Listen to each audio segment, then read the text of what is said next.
શ્રેણી જોડાણ અને સમાંતર જોડાણ બંને જોઈ ગયા બરાબર। આ લેક્ચરમાં હવે સૌથી અગત્યનો પ્રશ્ન છે, ચાર વસ્તુ જોવાની છે આપણે, કઈ કઈ?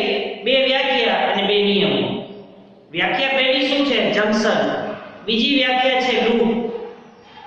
ત્રીજું આવશે કિર્ચોફનો પહેલો નિયમ અને ચોથું આવશે કિર્ચોફનો બીજો નિયમ।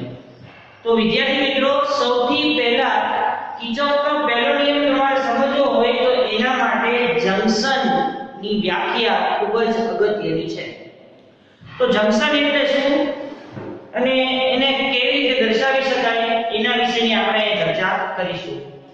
તો કોઈ નેટવર્ક છે, કોઈ પરિપથ છે, એ નેટવર્કના જે બિંદુ પાસે બે કે બેથી વધારે પ્રવાહો ભેગા થતા હોય તેવા બિંદુને જંક્શન તરીકે ઓળખવામાં આવે છે। તો નેટવર્કના જે બિંદુ પાસે વ્યાખ્યા આપી છે એ ધ્યાન રાખજો, નેટવર્કના જે બિંદુ પાસે બિંદુઓ પાસે બે કે તેથી વધુ પ્રવાહ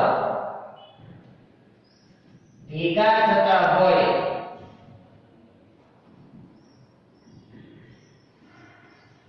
તેવા બિંદુને જંક્શન કહે છે।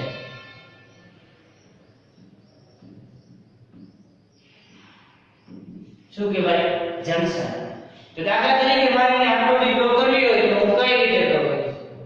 આ રીતે ડ્રો થાય। આ બિંદુ એ ધારી લો, બરાબર? ચાલો, અહીંયા જે પ્રવાહ આવે છે એને આપણે I1 કહીએ અથવા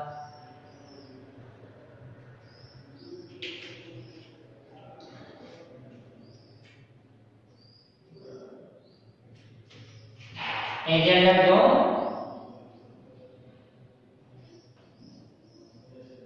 ચાલો, અહીંથી આપણે I1 લઈ, અહીંથી એના કેટલા ભાગ પડી જવાના? બે ભાગ પડી જવાના। તો કોઈ નેટવર્કના જે બિંદુ પાસે બે અથવા બે કરતા વધારે પ્રવાહો ભેગા થઈ અને છૂટા પડતા હોય તો એવા બિંદુને શું બોલાય? જંક્શન તરીકે ઓળખવામાં આવે છે। બીજો પ્રશ્ન છે, લૂપ એટલે શું? ખાસ અહીંયા ધ્યાન રાખજો, લૂપ એટલે શું? તો બંધગાળો રચતા પરિપથને શું બોલાય? લૂપ। જે પરિપથ બંધગાળો બનાવે એનો મતલબ કે જ્યાંથી તમે શરૂઆત કરો છો ત્યાં જેનો અંત થવો જોઈએ, તો એવા પ્રકારના પરિપથને તમે શું કહી શકો? લૂપ તરીકે ઓળખી શકો છો। તો લૂપ એટલે શું? બંધગાળો રચતા પરિપથને લૂપ તરીકે ઓળખવામાં આવે છે। બંધગાળા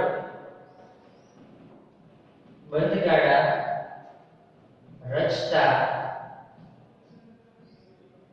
પરિપથને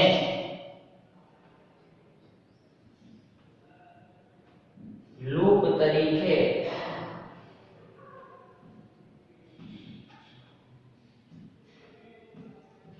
ઓળખવામાં આવે છે। તો મારે આની આકૃતિ ડ્રો કરવી હોય તો કઈ રીતે ડ્રો કરી શકાય? સિમ્પલ રીત છે। હવે આ તો કઈ એક્ઝેક્ટ કોઈ આકૃતિ ન હોય, ઘણા બધા તમે લૂપ ડ્રો કરી શકો। તો આ A, B, C અને D આ શું થઈ ગયું? લૂપ। અહીં દર્શાવવું હોય તો કઈ દર્શાવો? A થી B, B થી C, C થી D અને D થી A, જ્યાંથી તમે ચાલુ કર્યું ત્યાં જ પૂરું થયું। તો આને શું બોલાય? લૂપ તરીકે ઓળખવામાં આવે છે। બરાબર? તો બે વ્યાખ્યા સૌથી અગત્યની કે નેટવર્કના જે બિંદુ પાસે બે અથવા બે કરતા વધારે પ્રવાહો ભેગા થઈ અને છૂટા પડતા હોય તો તેવા બિંદુને જંક્શન તરીકે ઓળખવામાં આવે છે। બંધગાળો રચતો જે પરિપથ છે એને તમે શું કહો છો? લૂપ તરીકે તમે એને ઓળખો છો। નેક્સ્ટ ક્વેશ્ચન એવો છે કે કિર્ચોફનો પહેલો નિયમ સમજાવો। કિર્ચોફનો પહેલો નિયમ સમજાવો। તો અહીંયા ક્વેશ્ચન નંબર 3, કિર્ચોફનો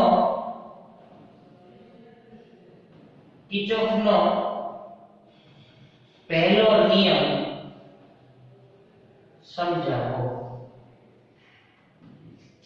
તો કિર્ચોફનો પહેલો નિયમ સમજાવો. બરાબર, આગળ તમારો ક્વેશ્ચન છે.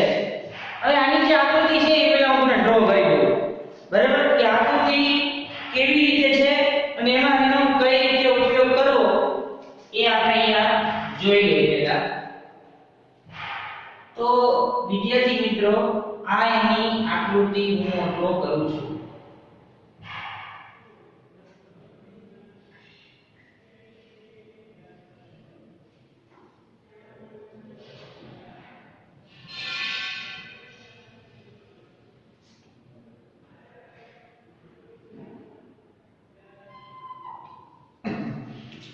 બરાબર, હવે આમાં જે વચ્ચેનું બિંદુ છે ને O, આ છે એને આપણે શું નામ આપી દઈશું? જંકશન.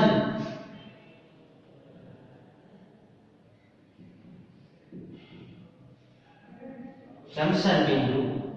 એમાં આપણે અહીંયા દેખાડી પ્રવાહ I1, પછી આ બીજો પ્રવાહ છે એ દૂર જાય છે તો અહીંયા I2. બરાબર, પછી પ્રવાહ અહીંયા દેખાડી I4 જે નજીક આવે છે. અહીંયા આપણે દેખાડી પ્રવાહ I5 અને અહીંયા આપણે દેખાડી પ્રવાહ I3. ટૂંકમાં બે પ્રવાહ નજીક આવે છે અને ત્રણ પ્રવાહ જંકશનથી ક્યાં જાય છે? દૂર જાય છે. તો એક કરતા વધારે પ્રવાહો છે ને, બે અથવા બે કરતા વધારે પ્રવાહો કોઈ બિંદુ પાસે ભેગા થાય છે અને પછી ત્યાંથી શું થાય છે? છૂટા પડે છે. બરાબર, તો આ સમગ્ર ઘટના એટલે કે આ જે O બિંદુ છે એને તમે જંકશન તરીકે લઈ શકો છો. સ્વાભાવિક છે, વિદ્યુત પ્રવાહનું નિર્માણ શેના કારણે થાય? મુક્ત ઇલેક્ટ્રોનને કારણે થઈ શકે. એટલે મુક્ત ઇલેક્ટ્રોન એટલે એક પ્રકારનો શું કહેવાય? વિદ્યુત ભાર. તો આકૃતિમાં દર્શાવ્યા પ્રમાણે સંબંધિત વાહકમાંથી પસાર થતો વિદ્યુત ભાર અનુક્રમે સંબંધિત વાહકમાંથી એટલે કે I1 છે, I1 પ્રવાહ ધરાવતો જે વાહક છે એમાંથી પસાર થતો વિદ્યુત ભાર Q1, I2 વાહકતા છે એમાંથી પસાર થતો વિદ્યુત ભાર Q2, I3 વાહકતા છે એમાંથી પસાર થતો વિદ્યુત ભાર એટલે Q3, Q4 અને Q5. તો અહીંયા આપણે મુદ્દો મળી ગયો. શું કહેવા માંગે છે મુદ્દો જોઈએ આપણે. આકૃતિમાં દર્શાવ્યા પ્રમાણે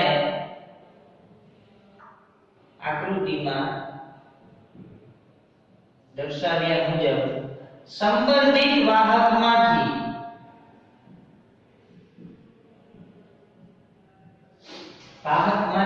પસાર થતો વિદ્યુત ભાર અનુક્રમે Q1, Q2, Q3, Q4 તથા Q5 છે. બરાબર, તો આમાંથી પસાર થતો વિદ્યુત ભાર Q1, આમાંથી પસાર થતો વિદ્યુત ભાર Q2, Q3, Q4 અને આમાંથી પસાર થતો વિદ્યુત ભાર Q5 છે. તો વિદ્યુત ભારની વ્યાખ્યા અનુસાર હું શું લખી શકું? વિદ્યુત પ્રવાહની વ્યાખ્યા અનુસાર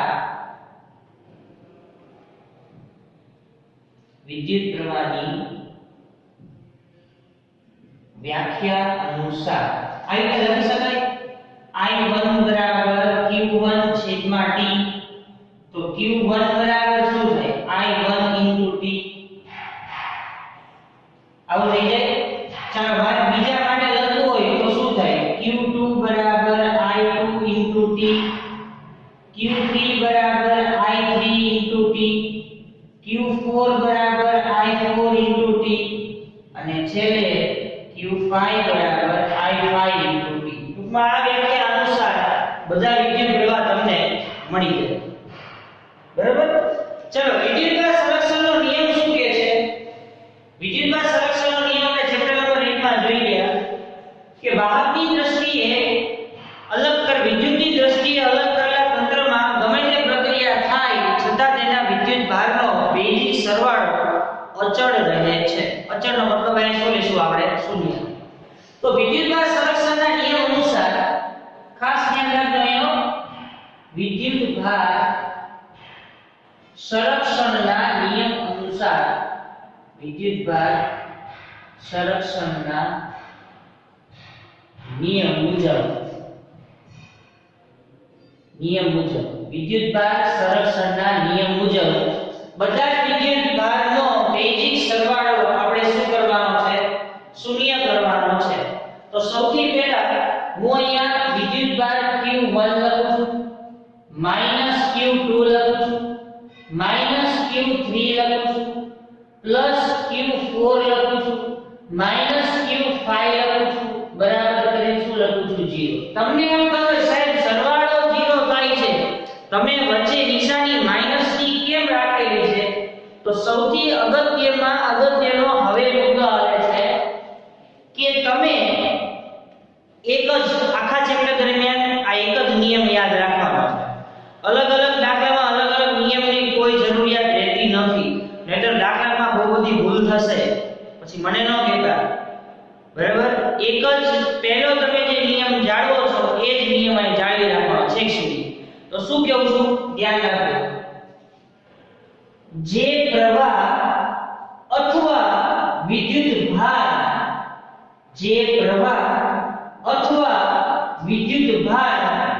જંકશન તરફ આવે છે, જે વિદ્યુત પ્રવાહ અથવા વિદ્યુતભાર જંકશન તરફ આવે છે તેને તમારે પ્લસ લેવા, અને જે વિદ્યુત પ્રવાહ અને વિદ્યુતભાર જંકશનથી દૂર જાય છે એને તમારે માઈનસ કન્સિડર કરવા.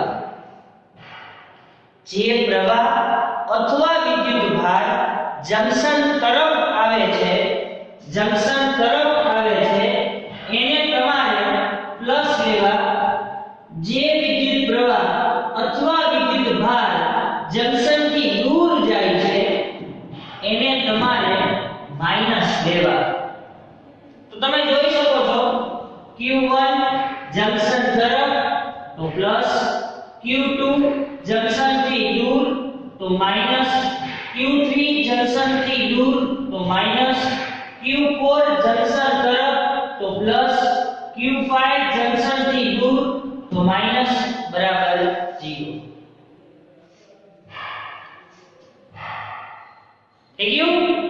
તો એનો બેઝિક સરવાળો આપણે શું લીધો? શૂન્ય લીધો. હવે બધાની અહીંયા કિંમત મૂકી દઉં છું. ચાલો Q1 ની જગ્યાએ હું શું લખી શકું? તો કે I1 * T, આ માઈનસ નિશાની n ને, I2 * T, આ માઈનસ નિશાની n ને, I3 * T plus I4 * T minus I5 * T બરાબર 0. ટૂંકમાં આપણે બધાની શું લીધી કિંમત? આ બધામાંથી T શું નીકળી જાય? કોમન નીકળી જાય. તો વધે શું? I1 I2 I3 I4 I5 બરાબર 0. T ને સામેના છેદમાં લઈ લો તો I1 I2 I3 I4 I5 બરાબર 0. હવે આને આપણે આમ પણ લખી શકીએ I1 I2 I3 I4 I5 બરાબર 0. ઉપરનું પદ જ આવે પણ નિશાની બધી જગ્યાએ મેં પ્લસ રાખી, માઈનસ છે તો માઈનસ, માઈનસ છે તો માઈનસ, માઈનસ છે તો માઈનસ, પદ તો ઉપરનું જ આવશે. તો અહીંયા પણ વિદ્યુત પ્રવાહનો પણ બેઝિક સરવાળો શું થાય? શૂન્ય થાય છે. તો કે આ જંકશન પાસે ભેગા થતા વિદ્યુત પ્રવાહનો બેઝિક સરવાળો શૂન્ય થાય છે. આ જંકશન પાસે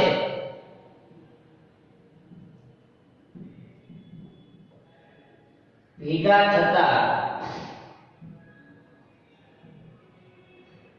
વિદ્યુત પ્રવાહનો બેઝિક સરવાળો શૂન્ય થાય છે. ઉપરોક્ત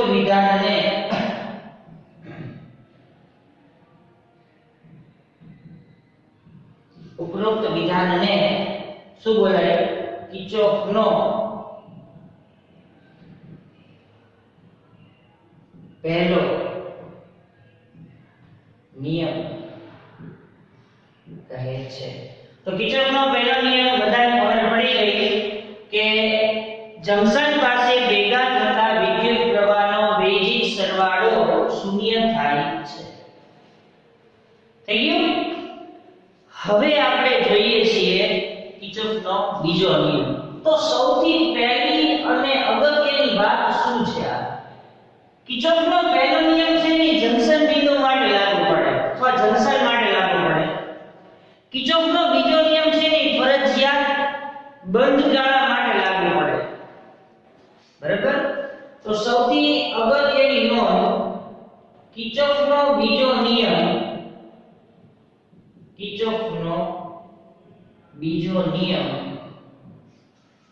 બંધ ગાળા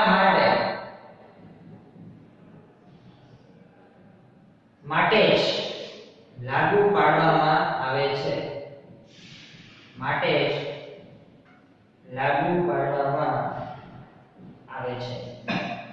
બરાબર? તો કિર્ચોફનો બીજો નિયમ બંધ ગાળા માટે જ લાગુ પાડવામાં આવે છે, જ્યારે કિર્ચોફનો પહેલો નિયમ છે એ શેના માટે લાગુ પાડવામાં આવે? જંકશન માટે. બરાબર? હવે ખાસ ધ્યાન રાખજો અહીંયા, કારણ કે હવે છે ને અગત્યનો પ્રશ્ન અહીંયા ચાલુ થાય છે. જોજો અહીંયા તમને ઓહમનો નિયમ આવો જોઈ રહ્યા છો. ઓહમનો નિયમ આપણે આના અનુસાર આગળ વધવાનું થશે. R બરાબર V ના છેદમાં I, અથવા V બરાબર શું લખી શકો? IR. આ શું દર્શાવે? અવરોધના બે છેડા વચ્ચેનો વોલ્ટેજ કેટલો થાય? V બરાબર IR. બરાબર? હવે કિર્ચોફનો બીજો નિયમ સમજતા પહેલા હું જે નોંધ બોલું છું એને ખાસ ધ્યાનમાં લેજો. નોંધ એવી છે કે આપેલા પરિપથમાં તમે જો બંધ ગાળા માટે પ્રવાહની દિશામાં જ આગળ વધતા હોય તો પ્રવાહ માઈનસમાં લેવો, અને જો તમે પ્રવાહની દિશામાં આગળ વધતા હોય અને જો પરિપથમાં તમારાથી વિરુદ્ધ દિશામાં જો પ્રવાહ આવતો હોય તો એને તમારે પ્લસ કન્સિડર કરવું. તમે લૂપમાં જે દિશામાં આગળ વધો છો એને એ જ દિશામાં જો પ્રવાહ હોય તો પ્રવાહ તમારે માઈનસ લેવો, અને તમે બંધ ગાળામાં જે દિશામાં આગળ વધતા હોય અને જો પ્રવાહ તમારાથી વિરુદ્ધ દિશામાં આવતો હોય તો તમારે પ્રવાહ પ્લસ કન્સિડર કરવો. ત્રીજી વાત, તમે બંધ ગાળામાં આગળ વધો છો અને માર્ગમાં જો કોઈ બેટરી આવે તો બેટરીનો જે છેડો હોય, ઋણ હોય તો ઋણ, ધન હોય તો ધન, એને બરાબરની પેલી બાજુ લખવું અથવા સામેની બાજુએ લખવું. ત્રણ મુદ્દા થયા. ત્રણ મુદ્દા ફરી વખત બોલું છું.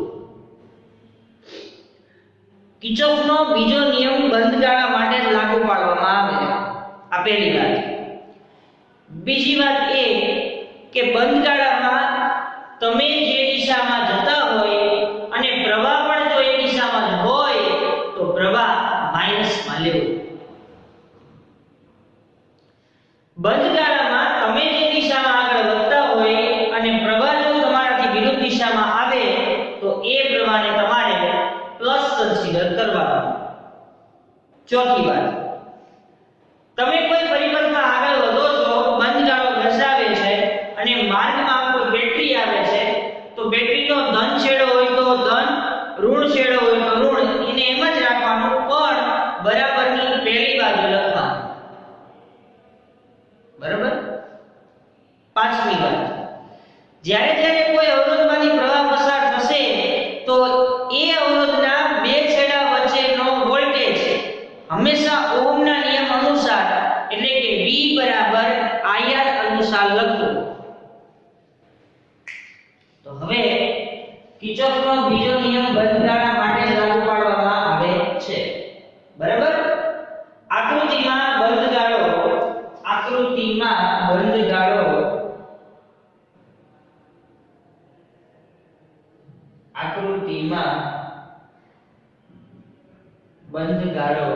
A B C D E અને A માટે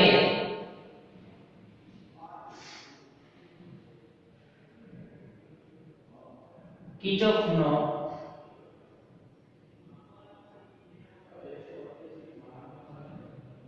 બીજો નિયમ લેતા. ચાલો આપણે ક્યાંથી ક્યાં જવાનું પહેલા? A થી B.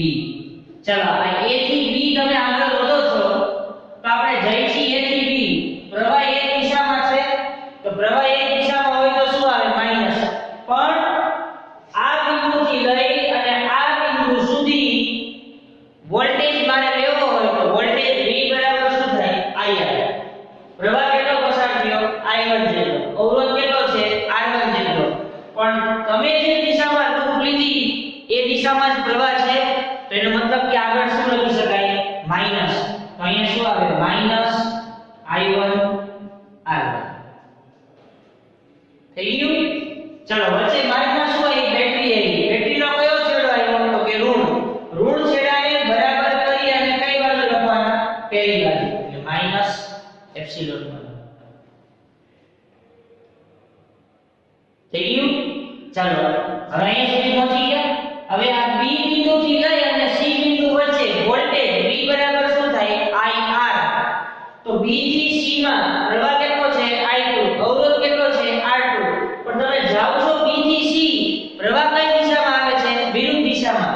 એટલે અહીંયા વચ્ચે નિશાની શું આવે? Plus I2 R2. અહીં સુધી પહોંચી ગયા. હવે અહીંથી C થી D સુધી જવું છે. પહેલા માર્ગમાં શું આવે? બેટરી. બેટરીનો કયો છેડો આવ્યો? પેલો ધન. તો ધન છેડો આવે તો અહીંયા પ્લસ કરી અને શું લખું? એપ્સિલોન 2. એપ્સિલોન એક પ્રકારનો વોલ્ટેજ છે. ચાલો હવે આ બિંદુથી લઈ અને આ બિંદુ સુધી વોલ્ટેજ V બરાબર શું થાય? IR. પ્રવાહ કેટલો છે? I3 જેટલો. અવરોધ કેટલો છે? R3 જેટલો. તમે જે દિશામાં આગળ વધો છો એ દિશામાં પ્રવાહ છે તો નિશાની શું આવશે? અહીંયા માઈનસ ની. I3 R3. થઈ ગયું? ચલો અહીં સુધી પહોંચી ગયા. આ D બિંદુથી E બિંદુ સુધીનો વોલ્ટેજ V બરાબર શું થાય? IR. તમે જે દિશામાં આગળ વધો છો એ દિશામાં પ્રવાહ છે. શું આવશે? અહીંયા માઈનસ I4 R4.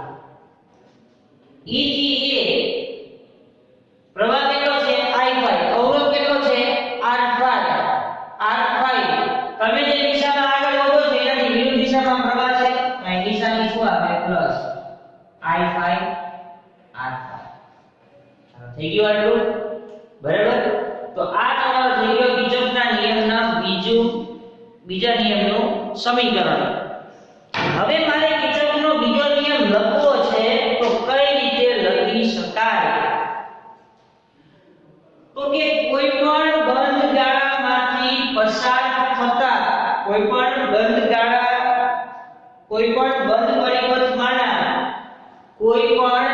પરિપથમાંના અવરોધોમાંથી અથવા અવરોધોને અનુરૂપ અથવા અવરોધમાંથી પસાર થતા આનુષંગિક વિદ્યુત પ્રવાહના ગુણાકારનો બેઝિક સરવાળો તે પરિપથમાં લાગુ પાડેલા EMF ના અથવા વોલ્ટેજના સરવાળા બરાબર હોય છે.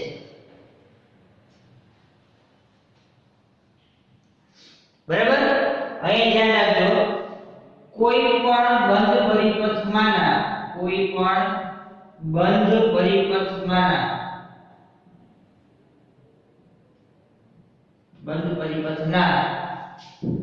અવરોધોમાંથી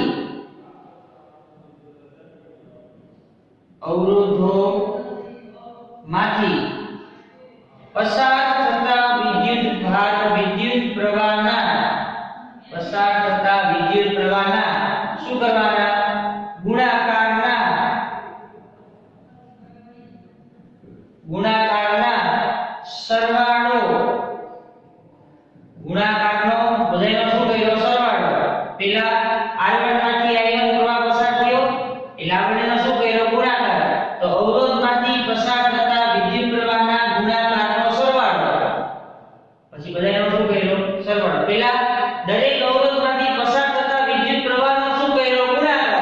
અને એ બધાયનો શું કર્યો સરવાળો તે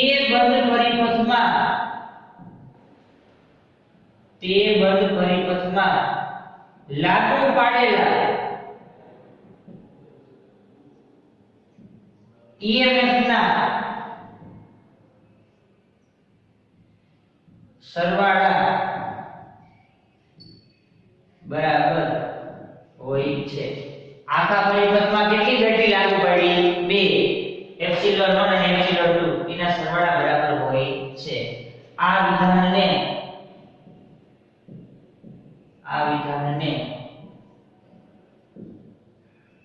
કિર્ચોફનો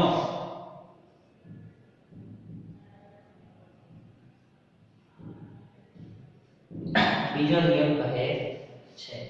તો અહીંયા ચાર વસ્તુ અહીંયા પૂરી થઈ ગઈ. એક જંકશન એટલે શું, બીજું લૂપ એટલે શું, કિર્ચોફનો પહેલો નિયમ અને કિર્ચોફનો બીજો નિયમ. કિર્ચોફનો પહેલો નિયમ જંકશન બિંદુ માટે લાગુ પડે અને કિર્ચોફનો બીજો નિયમ બંધ ગાળા માટે લાગુ પડે છે.